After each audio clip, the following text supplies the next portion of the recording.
Salut, c'est Seb. Alors tu dois me voir dans un magnifique contre-jour dont j'ai le secret. Je voulais en fait te montrer un petit peu la vue que j'ai de ma chambre d'hôtel à Phnom Penh. Je sais pas si ça va bien se voir, mais je vais t'emmener un petit peu sur le toit. Donc là, on a une vue sur en fait le Tonlé Sap et le Mekong qui se rejoignent là au confluent en fait. Hop, qu'on voit un peu et ça crée cette immense étendue d'eau qu'on voit très très loin à l'horizon parce que c'est la saison des pluies et parce que c'est plein de flotte partout.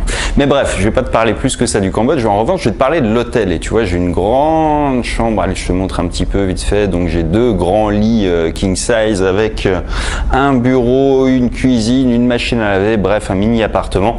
Et c'était pas ce que j'avais demandé, mais je vais te montrer pourquoi c'est intéressant et en quoi ça peut te servir justement si tu veux lancer une activité, qu'elle soit sur internet ou dans la vie réelle. En fait, eh bien, il y a plein de choses à prendre de ce type d'expérience et je vais te dire comment tu peux l'adapter. Alors là on est au 39e étage en fait et on a toujours une vue dominante. Je suis pas sûr que tu la verras bien, mais on a une piscine, on a tout ce qu'il faut. Et en fait, tu l'entends peut-être en arrière-plan, mais on a également le bruit de travaux. Pourquoi je te dis ça? C'est que cet hôtel, en fait, il n'est pas encore totalement ouvert. C'est-à-dire qu'ils ont mis en place le truc, ils ont commencé à prendre des réservations, ils ont massacré les prix. C'est-à-dire que là, je paye allez, 25 $ la nuit, alors que les prix officiels sont plutôt à 70 $ la nuit, je crois. C'est un hôtel qui est pas mal. C'est fait, je pense, par un groupe chinois parce qu'il y a des finitions que je reconnais un peu qui sont bien dans leur style. Mais tout ça pour dire qu'en fait, eh bien, quand je suis arrivé, tu vois, il y avait la chambre était pas prête, le process de réservation, tu vois que c'est un peu foireux, tu vois que les choses marchaient pas, que le personnel n'est pas encore bien au top. Enfin bref, tout ça, c'est ce qu'on appelle le rodage et c'est normal. Tu rentres dans la réception, mais il faut que tu rentres par un autre truc pour accéder à tes chambres. Enfin bref, c'est un truc où tu vois que c'est pas fini. Mais c'est pas grave, ils n'ont pas attendu d'avoir totalement bouclé pour lancer le truc. C'est-à-dire que même le building, il n'est pas complètement fini. Au 39e étage, là, en fait, je te montrerai peut-être en descendant, tu as une partie, tu sors de l'ascenseur, tu as toujours les carrelages qui sont protégés par des cartons, et tu as tout tunnel qui est en travaux. Tu vois les mecs avec les marteaux piqueurs et tout le team en train de faire de la plomberie, de l'électricité. Bref, le building, il n'est pas fini, le truc, il n'est pas fini, mais ils ont ouvert.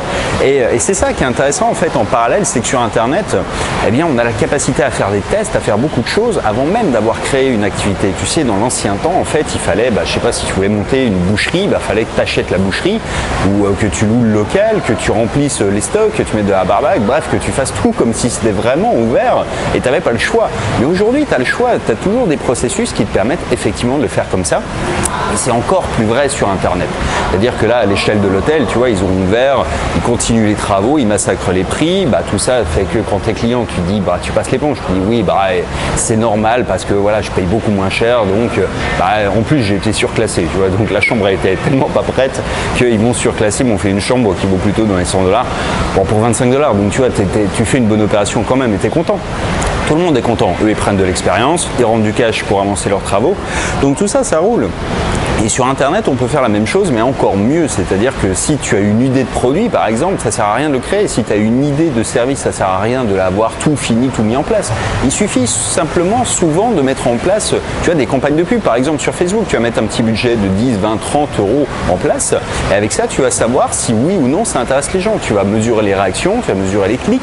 Éventuellement, tu peux mettre une landing page, tu vois, une page de destination en place où tu vas présenter l'offre, un produit, un service, bref, quelque chose que tu veux vendre. Tu peux même aller jusqu'à encaisser l'argent et ensuite tu rembourses les gens. Mais au moins tu as des certitudes, c'est-à-dire que c'est une manière qui est pragmatique de faire des études de marché. Tu vois, si on était sur Internet, on aurait vendu les chambres d'hôtel avant d'avoir commencé à construire l'hôtel pour être sûr qu'il y a la demande. Bon, c'est un business qui est un peu à part évidemment, mais tu vois ce que je veux dire, c'est si je devais vraiment le porter sur Internet, on le ferait comme ça pour être sûr que ça marche, pour valider les prix, pour valider l'emplacement, enfin tu vois un peu l'idée. Là, ils se mouillent pas trop parce qu'on est dans le quartier des casinos, donc évidemment, ils vont faire le plein. Mais ceci dit, c'est une bonne logique à adopter. C'est avant de démarrer, démarre le plus vite possible en fait. N'attends pas que ça soit parfait. C'est une excellente stratégie parce que plus tu vas vouloir atteindre la perfection et plus tu vas décaler le moment où tu vas vraiment lancer quelque chose. Ça veut dire que, tu vois, si tu veux, là, en fait, entre le moment où ils ont ouvert et le moment où ils vont ouvrir officiellement complètement, je pense qu'il va se passer 3, 4, 5, 6 mois peut-être, quasiment, parce qu'il y a plein de réglages à faire dans un bâtiment comme ça. Mais sur Internet et dans un business, c'est la même chose. Tu as plein de petits réglages à apporter. Tu as toujours des choses à rectifier et c'est bien de le lancer avec cette notion d'imperfection, de lancer une version qu'on appelle une MVP, une Minimum Viable Product, c'est-à-dire le produit minimum viable, un truc où les gens se disent ouais, c'est quand même bien, quoi. J'en ai pour mon argent, et même j'en ai plus que pour mon argent, tu vois. C'est l'histoire de la chambre. Je l'ai payé 25 balles, elle valait 100. Bon, tu vois, tu peux dire, bon, certes, tout n'est pas parfait, mais quand même, c'est sympa, quoi. Et là, c'est pareil sur le net. C'est l'idée d'avoir une première version que les gens puissent acheter, puissent tester, puissent utiliser, puissent commander, et toi que tu puisses commencer à faire de la trésor avant même d'avoir lancé quoi que ce soit. On peut le faire également avec des webinaires sur internet, c'est-à-dire que tu vas faire une conférence en ligne. Et cette conférence en ligne, ça va te permettre de présenter un produit, une offre chère généralement de plusieurs centaines d'euros, qui va ensuite, eh bien, tu avais deux options là encore, si tu le faisais, c'est de faire le produit d'abord et d'essayer de le vendre, ou alors t'attends d'avoir des ventes pour le faire. Et ne crie pas l'arnaque tout de suite, en fait c'est un principe qui consiste à être transparent avec les gens en leur disant attention, la formation, par exemple si c'est une formation, eh bien, elle sera disponible la semaine prochaine, le temps qu'on mette tout en place. Si tu n'as pas assez de commandes, tu annules et tu passes à un autre truc, ou alors si tu as assez de commandes, eh bien, tu réalises le produit et tu as fait tes premières ventes, tu as créé ton premier business. Ça peut paraître assez simple quand on le dit comme ça, mais ça l'est. Et le pire ennemi en fait que tu puisses avoir sur internet et dans la vraie vie, et quand tu veux créer une activité, c'est toi-même, c'est la perfection. En fait, c'est de toujours décaler en te disant que finalement ton produit n'est pas assez bien, il n'est pas assez bon. S'il n'est pas assez bon, en fait, tu auras tout le temps de le retravailler. Fais un prix attractif pour la première version, comme pour l'hôtel, tu vois. Ils savent que si mon billet est 100 $, j'aurais chouiné parce que ça ne les vaut pas vraiment encore. C'est-à-dire que tout n'est pas au rendez-vous pour que ça puisse vraiment les valoir totalement. En revanche, je te dis à 25 balles, bah non, c'est un bon deal, quoi. C'est un bon deal parce que l'hôtel, il est quand même extrêmement chouette, encore une fois, et tu as vraiment une vue qui est plutôt renversante ici. Et vraiment, tu vois que ça va être un spot qui est vraiment très intéressant. Bon, je te remonte un peu derrière. Mais bref, tu vois un petit peu cette idée que j'essaye de te faire passer. Là, on reste dans du superficiel, mais c'est important pour toi de le comprendre, je pense. C'est qu'il faut changer de paradigme. Aujourd'hui, avec Internet, c'est possible, mais également avec la création d'entreprises classiques aussi, parce qu'il y a des moyens technologiques qui te permettent de le faire. Et puis surtout, il faut être créatif et malin. Quand tu n'as pas beaucoup de temps, quand tu n'as pas beaucoup de budget, il suffit parfois d'être un peu plus malin que la norme pour arriver à lancer ce que tu ne pourrais pas forcément lancer avant 2, 3, 4, 5, 6 mois de boulot. Mais c'est vrai qu'il y a plein de projets que tu peux comme ça envisager de faire. Pose-toi 2 minutes, réfléchis à la question, qu'est-ce que tu aimerais lancer, et essaye de réfléchir à une première version où tu n'as pas besoin, tu vois, d'avoir un produit qui soit, le produit, tu vois, par exemple en dropshipping, c'est ça. Le dropshipping, c'est quoi? C'est au lieu d'acheter du stock, de prendre un risque sur 100 pièces, 1000 pièces, 2000 pièces, tu vas simplement attendre d'avoir des commandes pour les commander chez un fournisseur. Si ça marche bien, tu feras des stocks plus tard. Tu vois, c'est ça. C'est la même chose en fait. Pour un service, ça peut être de dire, tu vas juste faire une page de présentation du service et tu vas attendre d'avoir des clients pour fignoler le truc et puis revoir un petit peu au fur et à mesure le truc en fonction des retours des gens.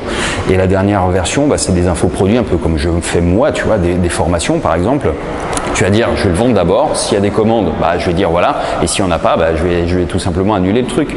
Si on a suffisamment, tu fais le produit et tu dis simplement aux gens que la formation, ce que tu vas leur vendre, en fait, ça va être disponible d'ici une semaine. Parce qu'en une semaine, tu auras largement le temps de le faire. Et pour faire ce type de truc, tu as besoin de quelques heures de travail pour créer un plan et ensuite être capable d'en parler à des clients. Donc tu vois un peu l'idée, essaye de te poser la question de ce que tu aimerais vendre dans une première version et puis de mettre un peu en place quelques idées, tu vois, sur le papier. Qu'est-ce que tu pourrais aujourd'hui monétiser en compétences, les transformer, ces compétences? Encore une fois, j'en ai parlé dans une autre vidéo, mais tu as toujours quelque chose à apporter sur le marché, quelque chose que les gens ne savent pas faire ou voudraient apprendre à faire mieux. Et ça, eh bien, ça peut être une formation, ça peut être un service, ça peut devenir du coaching, ça peut devenir du consulting et ça peut devenir même un produit. Un produit, tu peux le trouver sur AliExpress par exemple et en faire un produit en dropshipping. Tout est possible encore une fois.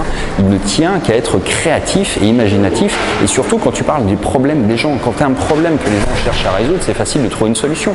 Tu vois, pour perdre du poids, tu peux trouver, je sais pas, sur AliExpress, tu vas trouver des petits, des trucs qui font fondre le gras, je sais pas, des gilets un peu comme ça. Tu peux également devenir coach pour reprendre un peu la nutrition des gens en main. Tu peux devenir coach pour leur faire des cours de sport pour brûler du gras. Tu peux également être, je sais pas, quelqu'un qui va leur proposer un service, c'est-à-dire qui va faire en sorte de les accompagner, je sais pas, pendant une semaine pour faire le ménage dans leur placard, par exemple, et puis éliminer tout ce qui est malbouffe, leur donner les bonnes habitudes, faire les courses d'une manière intelligente.